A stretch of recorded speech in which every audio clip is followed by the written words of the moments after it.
जेथे ज्ञानाचे होते विज्ञान आणि मनाचे होते उन्मन, तत्वनिर्शनी अनन्य विवेके होते श्रीराम.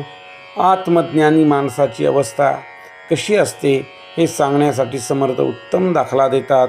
दुःस्वप्न उदंड देखिले, जागे होता लटिके झाले, पुन्हा जरी आठवले तरी ते मिथ्या श्रीराम. माणसाला झोपेमध्ये अत्यंत वाईट भीतीदायक असे स्वप्न पडले तरी जागे झाल्यावर ते निरर्थक ठरते. नंतर ते स्वप्न आठवले तरीसुद्धा मनाला भीती वाटत नाही, कारण ती मिथ्या आहे हे ठाऊक झालेले असते. त्याप्रमाणे ज्ञानी मनुष्याला हे जग स्वप्नवत वाटते. भाजलेल्या बिया जर आपण पेरल्या तर त्या उगवत नाहीत, त्याला अंकुर फुटू शकत नाही, त्याचे वाढणे खुंटते.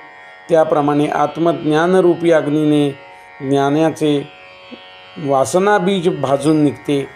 त्यामुळे त्याच्या मनात पुन्हा संसाराची किंवा विषयाची इच्छा निर्माण होत नाही. ध्यानाचे महत्त्व आणि अंतिम भीतीचा नाश. ज्या आपण गोष्टीचं चिंतन करतो तसंच आपण होत राहतो. हा मानसशास्त्रीय आणि